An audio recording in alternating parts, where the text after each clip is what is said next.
नमस्कार दोस्त, स्वागत है आपके यूट्यूब चैनल आर्या जी के में। मैं हूं जीत सिंह। दोस्त देखिए, बहुत ही इसके पहले अच्छा सेशन हम लोग समाप्त कर चुके हैं दिल्ली सल्तनत, जो कि दिल्ली सल्तनत पूरी तरह से खत्म हो चुका है। और आज का हमारा जो क्लास है वो हम लोग चलेंगे अब कौन, चौहान वंश की तरफ। तो आज का हमारा टॉपिक है क्या, चौहान वंश। तो इस टॉपिक बहुत इंपॉर्टेंट है और इसमें इतना मजा आएगा, इसका 2 क्लास लेंगे आपको, एक ये और एक क्लास पूरा नहीं होगा, कल भी एक लेंगे क्लास। इतना इंपॉर्टेंट क्लास है कि मजा आ जाएगा एकदम, बिल्कुल 100% मजा आएगा और समझाने की 100% गारंटी है। तो चलिए हम लोग चलते हैं चौहान वंश की तरफ और देखते हैं यहां से कैसे क्या क्वेश्चन पूछी जाती है। दोस्त सबसे पहले हम लोग जानेंगे कि चौहान वंश था कौन, कहां आया, कैसे क्या हुआ, इसकी भूमिका जानते हैं। तो सबसे पहले चौहान वंश की उत्पत्ति जो होती है वो होती है राजस्थान के क्षेत्र में, यानी चौहान वंश सबसे पहले राजस्थान में आते हैं। राजस्थान में कहां पाते हैं भाई, राजस्थान बहुत बड़ा है, क्षेत्रफल के अनुसार तो सबसे बहुत बड़ा है आज भी। तो राजस्थान में कहां आते हैं, तो सबसे पहले चौहानों की उत्पत्ति ये हमारा हो गया लगभग राजस्थान के एरिया हो गया। इसके बीचों बीच एक झील है जिसको कहते हैं सांभर झील। तो चौहान वंश सबसे पहले हमारे भारत में राजस्थान में आते हैं और वो आकर के और सांभर झील के पास निवास करते हैं। और यहां से धीरे धीरे उनका क्षेत्रफल विस्तार बढ़ने लगता है और इतना बढ़ता है कि आगे चल करके पूरी राजस्थान में फैल जाते हैं। यदि इनकी शाखाओं की बात करें, चौहान वंश के महत्वपूर्ण 9 शाखाएं मिलती है। शाखाएं तो बहुत सारी है लेकिन महत्वपूर्ण 9 शाखाएं मिलती है। एक सांभर हो गया, यहाँ पे अजमेर हो गया, रणथंभौर हो गया, अजमेरू हो गया, 9 शाखाएं मिलती है इंपॉर्टेंट। यानी कि उत्पत्ति होती है इनको सांभर झील पहले आते हैं, सांभर झील के पास रहते हैं, इसके बाद चारों तरफ ही लोग फैल जाते हैं। तो शुरुआत कहां से होती है, सांभर झील से राजस्थान के अंदर। तो सबसे पहले बात जानेंगे कि आखिर चौहान वंश की स्थापना किसने किया, उत्पत्ति कैसे हुई इसकी। तो यदि चौहान वंश की स्थापना की बात करें तो यहाँ एक आते हैं जिसका नाम है वासुदेव। तो चौहान वंश के संस्थापक यदि स्थापना की बात करते हैं वो देखिए संस्थापक वासुदेव चौहान, जो कि 1551 ईस्वी में इस वंश का स्थापना करते हैं। कौन, वासुदेव चौहान 1551 ईस्वी में इस वंश को स्थापना करते हैं। कहां करते हैं तो देखिए बताऊंगा। इसके बाद जो बात करते हैं राजधानी कि चौहान वंश, वासुदेव चौहान ने तो इस वंश को स्थापना कर दिया, लेकिन राजधानी कहां बनाए, तो अपना राजधानी बनाए हैं अहिछत्रपुर को। अहिछत्रपुर देखिए, सबसे दोस्त बात है, ये बात है कि अलग अलग इतिहासकार को अलग अलग कहना है। कुछ इतिहास को कहना है कि इसने सांभर को ही राजधानी बनाया, कुछ को कहना है अजमेर को बनाया, बहुत सारे अलग अलग बात मिलते हैं। लेकिन सबसे जो इंपॉर्टेंट जानकारी है जो एग्जाम में पूछता है वो सर्वश्रेष्ठ राजधानी अहिछत्रपुर मिलता है। यानी हम लोगों को एग्जाम की दृष्टि से पढ़ना है तो राजधानी याद कहाँ रखना है, अहिछत्रपुर को रखना है। यानी वासुदेव ने इस वंश की स्थापना किया तो अपने राजधानी अहिछत्रपुर को बनाया। क्लियर है। अब देखिए चौहानों यानी चौहान जो वंश है इसे आदि पुरुष, मूल पुरुष के नाम से जाना जाता है। किसको, चौहान लोगों को। तो क्वेश्चन आएगा कैसे एग्जाम में कि मूल पुरुष के नाम से किससे जाना जाता है, दे देगा चौहान वंश, राजपूत, चोल और दे देगा नन ऑफ दी, क्या मानिएगा। तो आदि पुरुष मूल पुरुष के नाम से चौहान को जाना जाता है। देखिए आदि पुरुष एवं मूल पुरुष के नाम से चौहानों को जाना जाता है। यानी आदि पुरुष मूल पुरुष के नाम से जाना जाता है कौन, वो चौहान वंश को जाना जाता है। क्लियर है। अब देखिए दोस्त, ये मैं बताया कि सबसे पहले कहां आया, सांभर झील के पास आया और यहां पर आकर के यहां से क्षेत्रफल फैला। एक बात समझिए, एक क्वेश्चन पूछता है कि सांभर झील का निर्माण किसने करवाया। तो दोस्त सांभर झील का निर्माण क्वेश्चन आएगा कि सांभर झील का निर्माण किसने कराया, तो आंसर में आता है वासुदेव चौहान। लेकिन एक कॉमन से सोचने वाली बात है कि मैंने आपको पढ़ाया कि सबसे पहले सांभर झील के पास आकर के लोग बसा, तो ऑलरेडी सांभर झील के पास आकर बसा ये लोग, यहाँ पे स्टार्ट हुआ, तो आखिर सांभर निर्माण कैसे हुआ, ये तो प्राकृतिक है। और राजस्थान के अंदर सबसे बड़ी जो झील है वो है सांभर झील। प्राकृतिक झील है, फिर भी वासुदेव चौहान ने इसका निर्माण कैसे कराया? और एग्जाम पूछता है कि वासुदेव चौहान ने इसका निर्माण कराया है। दोस्त, यदि इसका हकीकत जाने तो जब चौहान वंश यहाँ लोग आए थे तो आने के बाद जो सांभर झील था वो चारों तरफ से बिखरा हुआ था। तो उस झील को वासुदेव चौहान ने उसको बांध बनवाया पानी को रोकने के लिए। उसे बहुत सारे निर्माण कार्य किए, सफाई करवाया, बांध बनवाया, जल को एकत्रित होने की बहुत सारे व्यवस्था करवाई और बहुत सारा इतना करने के किए थे। इसीलिए उन्हें इसका निर्माण के नाम से जाना जाता है। यानी सांभर झील का निर्माण वासुदेव चौहान, निर्माण दोनों ही लोग मॉडिफाई कराए थे, लेकिन दोनों बात समझ में आ गया। ये तो सांभर झील तो ये मतलब प्राकृतिक था, लेकिन इसको मॉडिफाई कराया, बांध बनवा करके पानी के लिए रोकवाने के लिए साफ सफाई वगैरह बहुत सारा कार्य किया। इसलिए इसे निर्माणकर्ता के रूप में वासुदेव चौहान को जाना जाता है। अब बोलिएगा कि सर ये कैसे, कहां लिखा हुआ है बात को? तो दोस्त, इसकी जानकारी एक लेख है बिजौलिया, बिजौलिया शिलालेख से इसके बारे में जानकारी मिलता है। तो देखिए, इस ध्यान को नोट कीजिएगा। यहां पे सांभर झील का निर्माण वासुदेव चौहान, सांभर झील का निर्माण वासुदेव चौहान ने कराया।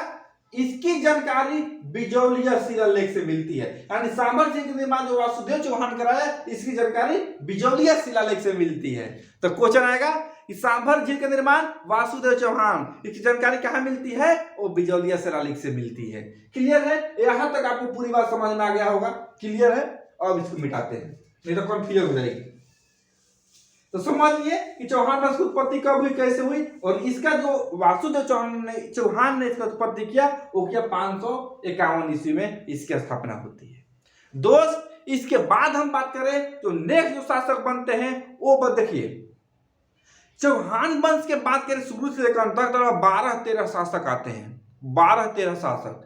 तो क्या 12-13 शासक को पढ़ना है? नहीं, हम लोग को एग्जाम पास करना है। इसे मात्र 4 से 5 शासक के ही क्वेश्चन पूछता है, जो इंपॉर्टेंट है उसी को हम लोग पढ़ते हैं। देखिए, वैसे वासुदेव चौहान के बाद इनके लड़का था जिसका नाम था पृथ्वीराज प्रथम। पृथ्वीराज प्रथम ने आए थे, वो कोई खास कार्य नहीं किए। उसके बाद जो लंबे छलांग के बाद जो नेक्स्ट जो शासक आता है वो आता है अजय राज। जो इंपॉर्टेंट है उसी को हम लोग पढ़ेंगे, जो एग्जाम पूछता है। अजय राज ने 1105 से लेकर के 1133 ईस्वी तक इसने शासन करते हैं और इसने अपने वंश के लिए बहुत सारे कुछ किया और इतना बढ़ाया आगे कि देखिए कितना गर्दाज अच्छा लगेगा।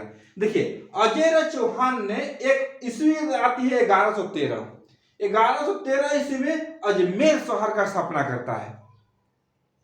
याद करने के लिए जी है, अ से अजमेर और से अजय राज, यानी अजमेर शहर का स्थापना किसने कराया? अजय राज ने। कब? 1113 ईस्वी में इसकी स्थापना कराता है। क्लियर है? और इतना ही नहीं, अजय राज ने अजमेर का अपना स्थापना करके और वहां का राजधानी भी बनाता है, यानी इसकी राजधानी अलग है। अब बोलिएगा कि अजय राज क्या राजधानी? अजमेर। इसने कौन सा शहर का स्थापना किया? अजमेर शहर का। कब किया? 1113 ईस्वी में किया। क्लियर है? यहां तक क्लियर? देखिए, अजमेर अपनी राजधानी बना है। दोस्त, एक बात समझिएगा, अजय राज ने अपने चौहान को मैंने वंश को बहुत सारी फैला दिया, आगे तक बहुत सारे आगे तक फैला दिया और अपने चौहान वंश को रक्षा के लिए, सभी आक्रमणों से बचाने के लिए एक दुर्ग के निर्माण करते हैं। और देखिए, बहुत मजा आएगा इसमें। एक दुर्ग का निर्माण करते हैं। कौन? अजय राज। और ध्यान दीजिएगा, राजस्थान के अंदर एक पहाड़ी है जिसे बिठली पहाड़ी के नाम से जाना जाता है। राजस्थान के अंदर एक बिठली पहाड़ी है और उस पहाड़ी के ऊपर इसने एक दुर्ग का निर्माण करवाया। कौन? अजय राज ने। किस लिए करवाया? तो चौहानों के आक्रमण से बचाने के लिए। और चौहान जो वंश है उसको कोई आक्रमण करे उसको से बचाने के लिए इसने बिठली पहाड़ी के ऊपर एक दुर्ग का निर्माण कराया।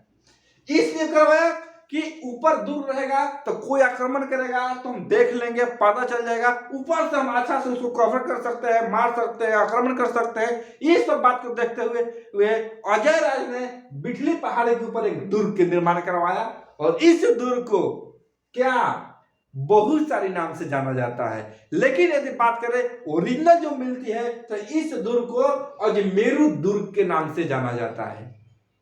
यानी अजय राज ने बिठली पहाड़ी के ऊपर एक दुर्ग का निर्माण करवाया, उसको खुद अपने नाम से अजमेरू दुर्ग के नाम से जाना जाता है। इतना ही नहीं, कौन सा पहाड़ी के ऊपर निर्माण हुआ तो बिठली के पहाड़ी के ऊपर, इसलिए इसे गढ़ बिठली दुर्ग भी कहा जाता है। बिठली पहाड़ी के ऊपर दुर्ग का निर्माण हुआ इसलिए इसे गढ़ बिठली दुर्ग के भी नाम से जाना जाता है। इतना ही नहीं भाई, इसे राजस्थान का हृदय कहा जाता है। किसको? इस दुर्ग को राजस्थान के हृदय कहा जाता है। क्यों कहा जाता है भाई, तो ये भी जानिए दोस्त। हर कोई को हर राज्य में, चाहे भारत देश हो चाहे कोई भी स्टेट हो, उसका अपना एक मान सम्मान होता है। और राजस्थान के अंदर तो सबसे जो ऊंचा जो है यही है, जो कि हर बहुत सारे इसको राजस्थान के नाका के भी नाम से जाना जाता है। इतना ही नहीं, इसे अरावली का अरमान के भी नाम से जाना जाता है। तो मेन लेकिन हकीकत यह है कि इसने बिठली पहाड़ी के ऊपर एक दुर्ग का निर्माण करवाया जिसे गढ़ बिठली के नाम से जाना जाता है, इसे अजमेरू दुर्ग के नाम से जाना जाता है। दो बात मत भूलिएगा दोस्त, एग्जाम पास करना है ना, दो बात कभी मत भूलिएगा। इस अजमेरू दुर्ग और गढ़ बिठली के नाम दो बराबर क्वेश्चन पूछता है। और इसका निर्माण की बात करें, इस दुर्ग का निर्माण कब हुआ तो भाई सोचिए, एक पहाड़ के ऊपर दुर्ग का निर्माण करना है, क्या 2 दिन में हो जाएगा क्या? नहीं, इसका निर्माण करने में 1105 से लेकर के 1113 यानी बात तो लगभग 8 साल लगा है। 8 साल लगा है 1105 से लेकर 13 के बीच में। इतना मेहनत करने के बावजूद इस दुर्ग का निर्माण हुआ है। क्लियर है आपको यहां तक?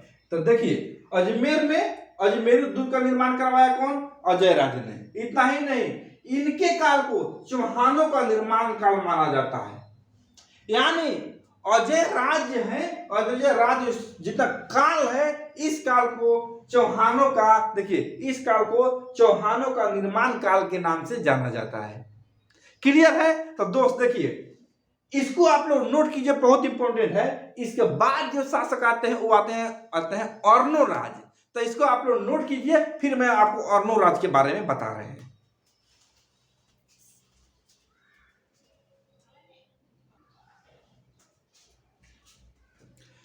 दोस्त चलिए, यहां तक समझ में आया होगा। अब हम लोग चलते हैं अर्णोराज की तरफ। तो देखिए, अगला जो शासक, इसके बाद जो अगला शासक बनते हैं अजय राज के बाद, वो बनते हैं अर्णोराज, जिसे अन्नाज जी के नाम से जाना जाता है।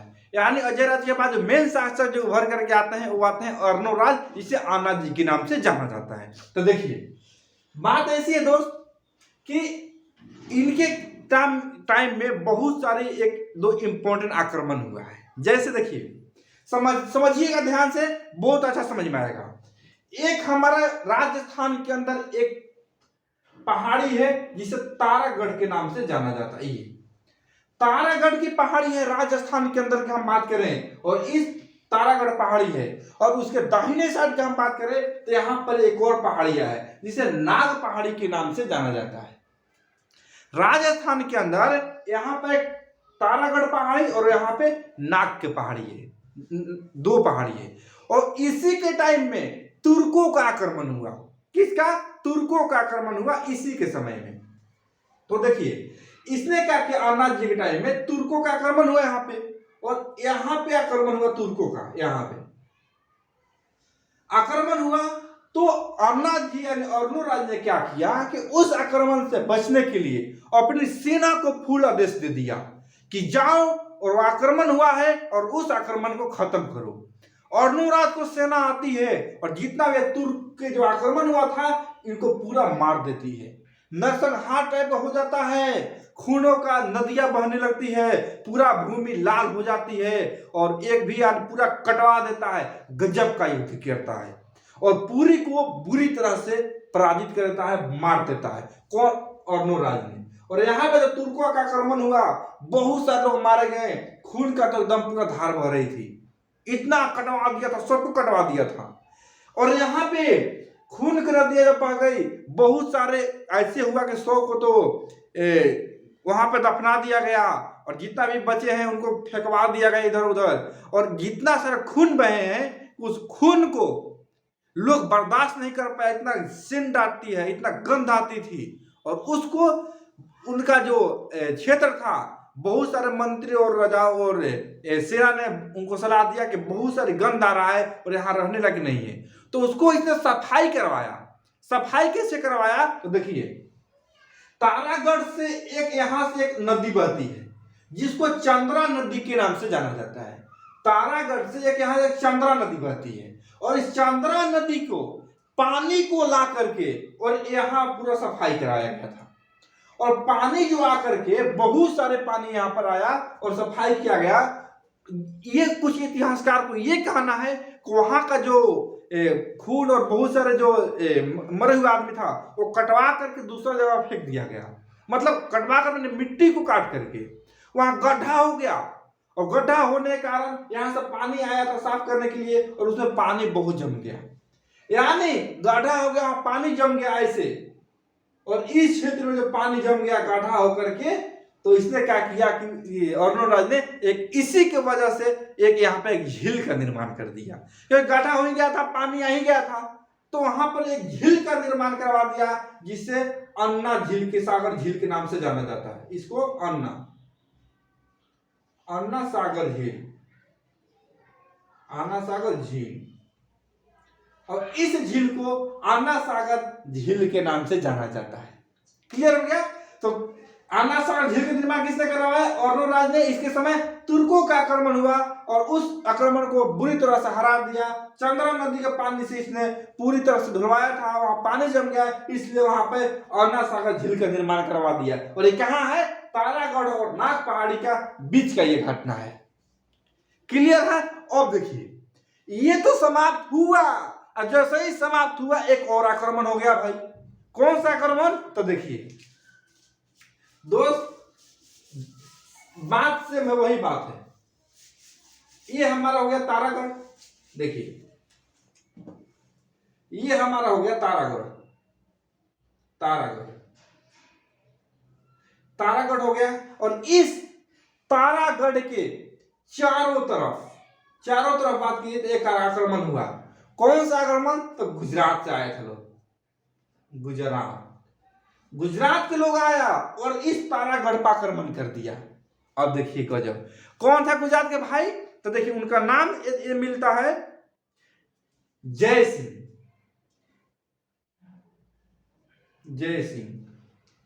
जय सिंह व्यक्ति ने आता है और यहां पर आक्रमण कर देता है। कहां पे? तारागढ़ दुर्ग में, और चारों तरफ आक्रमण करते हैं, जो कि गुजरात के रहने वाले थे जय सिंह। आया यहाँ पे आक्रमण कर दिया, और साथ में अपना एक इसका लड़का भी था जिसका नाम था कुमारपाल। जय सिंह तथा इसका लड़का कुमारपाल ने आकर के यहाँ पर आक्रमण करते हैं गुजरात में। गुजरात के थे लोग, और आकर के तारागढ़ दूर जहां पर अर्नोराज की शासन चलती थी उसकी चारों तरफ आक्रमण कर दिया। इस बात को जानकारी मिलता है अर्नोराज की, सेना का दोष देते हैं, ये तो जवान ऐसी पहले तो एक झेल चुका है, तुर्कों का बहुत बुरा हाल किया, फिर आ गया, दिमाग खटक गया, बोले जाओ जाकर के समाप्त करो। कौन आ रहा है? जब सेना जैसे ही यहां पर आती है तो देखना आता है जय सिंह कुमारपाल, क्या अरे ये तो बहुत बड़ी विशाल है, हम लोग टक्कर नहीं ले पाएंगे। तो इसने क्या किया? एक चाल चल दिया। जय सिंह ने एक चाल चल दिया। कौन सा चाल चला? इसने अर्नोराज की लगा बड़ाई करने, बोला अर्नोराज मान गया भाई, तू है आदमी, मैं तुम्हारे जैसा वीर नहीं देखा, आदमी नहीं देखा। अर्नोराज ने बोला भाई बात क्या है, तुम्हें तो युद्ध करने आया है, फिर ऐसे क्यों बोल रहा है? बोला कि मैं युद्ध करने नहीं आया हूं, मैं आपकी बहादुरी देखने आया हूं। तो अर्नोराज बोला कि बहादुरी देख लिया? बोला कि हाँ देख तो लिया। पास हुआ? तो हाँ पास हो गया। तो ठीक है, क्या चाहता है? तो बोलिए कि मैं अपना बहादुरी देखने आए थे, और इसलिए कि इनकी एक लड़की थी, जय सिंह की एक लड़की थी, बोल के अपनी लड़की का आपसे शादी करने आए, विवाह करना चाहते हैं। और इसी को आप वीरता को परखने के लिए मैं आया हूं, जो कि आया था आक्रमण करने के लिए। और जब देखा तो बात को घुमा दिया और बोला कि नहीं यहाँ पर रिश्ता कर देते हैं, नहीं तो मैं मारा जाऊंगा। तो बोला कि अपना लड़की को शादी करना चाहते हैं। तो इसने बोला अर्णवराज की ठीक है भाई, जिस लोग बोलते हैं ना कि सर कटे धड़ लड़े वो है भारतीय, किसी का दिल न दुखाए वो है भारतीय, और किसी को दिल पर न ठेस पहुंचाए वो है भारतीय। बोला कि ठीक है, हम चौहानों हैं, किसी को दिल पर ठोस नहीं पहुंचाते हैं, हम चौहानों हैं, किसी के सामने नहीं झुकते हैं और किसी को दिल नहीं दुखाते हैं। चलिए ठीक है, मेरे को मंजूर है। और जय सिंह अपने लड़की की शादी अर्णवराज से कर देता है। अब एक आपके लिए क्वेश्चन रहता है कि जय सिंह जो इसका लड़की की शादी करता है, तो उस लड़की यानी जय सिंह की लड़की क्या नाम था? उनकी नाम थी, मिलता है कांचन देवी। कांचन देवी, कांचन देवी नाम की एक लड़की थी, उससे अर्णवराज ने विवाह कर लेता है।